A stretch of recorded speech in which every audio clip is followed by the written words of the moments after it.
নমস্কাৰ, মোৰ নাম শ্ৰীমতী গায়ত্ৰী ফুকন আৰু মই ডিমলস্থিত বিদ্যাভৱন উচ্চতৰ মাধ্যমিক বিদ্যালয়ৰ পৰা এইবাৰ হায়াৰ ছেকেণ্ডেৰী পৰীক্ষাত অৱতীৰ্ণ হৈছিলোঁ আৰু এইবাৰ হায়াৰ ছেকেণ্ডেৰী পৰীক্ষাত মই 500 নম্বৰৰ ভিতৰত 484 নম্বৰ লাভ কৰি 96.80 নম্বৰ লাভ কৰিবলৈ সক্ষম হৈছোঁ।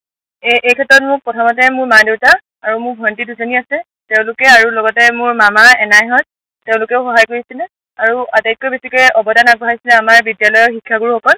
তেওঁলোকে আমাক যথেষ্ট মৰমেৰে বুজাই দিছিলে আৰু সকলোবোৰ বিষয় ভালদৰে মনোযোগ দি খৰচি মাৰি পঢ়িবলৈ তেওঁলোকে উৎসাহ যোগাইছিলে আৰু আনচাৰবোৰ যাতে ভালদৰে লিখোঁ প্ৰতিটো কুৱেশ্যন তাৰ বাবে সহায় কৰিছিলে আৰু যিহেতু এইটো আমাৰ বিদ্যালয়ৰ হায়াৰ ছেকেণ্ডেৰী প্ৰথমটো বেটছ আছিলে, গতিকে প্ৰতিজন ছাত্ৰ ছাত্ৰীয়ে আমাৰ বেটছৰ ভালদৰে পাছ কৰিছে, যাৰ বাবে এইটো সুখৰ বিষয় হৈ পৰিছে। মই বৰ্তমান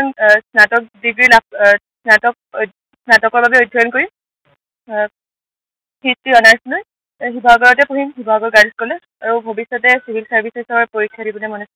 মই তেওঁলোকক এইটো কথাই ক'ব বিচাৰিম যে তেওঁলোকে যিবোৰ পঢ়ে ভালদৰে মনোযোগ দি পঢ়ে আৰু যিবোৰ আনচাৰ লিখে সেইবোৰ ভালদৰে বুজিলৈ লিখিবলৈ চেষ্টা কৰে আৰু তেওঁলোকে বিশেষকৈ পঢ়াৰ সময়ৰ ক্ষেত্ৰত কোৱান্টিটি অৰ্থাৎ পৰিমাণৰ পৰিৱৰ্তে মানে যিখিনি সময় পঢ়িছে তাৰ সময়ৰ পৰিৱৰ্তে তেওঁলোকে কি পঢ়িছে সেই তাৰ ওপৰত বেছি গুৰুত্ব দিব লাগে, ভালদৰে যাতে পঢ়ে।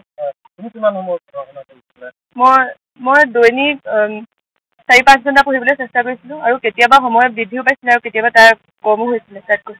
দেউতাৰ চাকৰি নাই, দেউতাই খালি খেতি কৰে, কিন্তু আমাৰ এইটো ভাল যে আমাৰ স্কুলত মোৰ এডমিশ্যন আৰু মাহেকীয়া যিটো ফিজ আছিলে সম্পূৰ্ণ ফ্ৰী আছিলে, সম্পূৰ্ণ ফ্ৰীলি পঢ়া শুনা কৰিছোঁ স্কুলৰ পৰা। স্কুলে মোক সেইখিনি সুবিধা দিলে আৰু তাৰ বাবে মই স্কুলক ধন্যবাদ দিব বিচাৰোঁ। সেইখিনি মোৰ মামাহঁতেও চাই দিছিলে আৰু আমাৰ স্কুলৰ ছাৰ বাইদেউসকল তেওঁলোকে বহুত সহায় কৰিছিল, তেওঁলোকে মানে দিছিলে যিমান পাৰে সহায় কৰিছিল। নমস্কাৰ, মোৰ নাম শ্ৰীমতী গায়ত্ৰী ফুকন আৰু মই ডিমলস্থিত বিদ্যাভৱন উচ্চতৰ মাধ্যমিক বিদ্যালয়ৰ পৰা এইবাৰ হায়াৰ ছেকেণ্ডেৰী পৰীক্ষাত অৱতীৰ্ণ হৈছিলোঁ আৰু এইবাৰ হায়াৰ ছেকেণ্ডেৰী পৰীক্ষাত মই 500 নম্বৰৰ ভিতৰত 484 নম্বৰ লাভ কৰি 96.80 নম্বৰ লাভ কৰিবলৈ সক্ষম হৈছোঁ।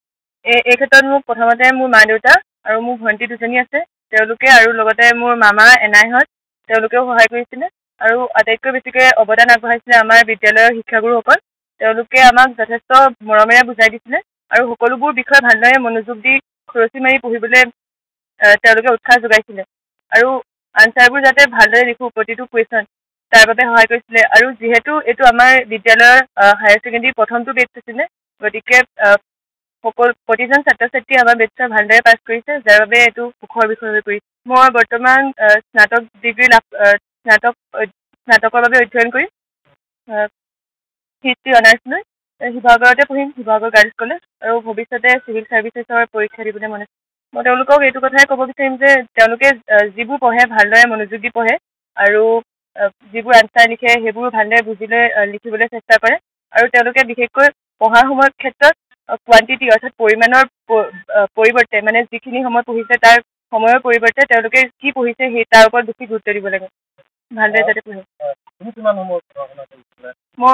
মই দৈনিক 4-5 ঘণ্টা পঢ়িবলৈ চেষ্টা কৰিছিলোঁ আৰু কেতিয়াবা সময় বৃদ্ধিও পাইছিলে আৰু কেতিয়াবা তাৰ কমো হৈছিলে তাতকৈ। দেউতাৰ চাকৰি নাই, দেউতাই খালি খেতি কৰে, কিন্তু আমাৰ এইটো ভাল যে আমাৰ স্কুলত মোৰ এডমিশ্যন আৰু মাহেকীয়া যিটো ফিজ আছিলে সম্পূৰ্ণ ফ্ৰী আছিলে, সম্পূৰ্ণ ফ্ৰীলি পঢ়া শুনা কৰিছোঁ স্কুলৰ পৰা।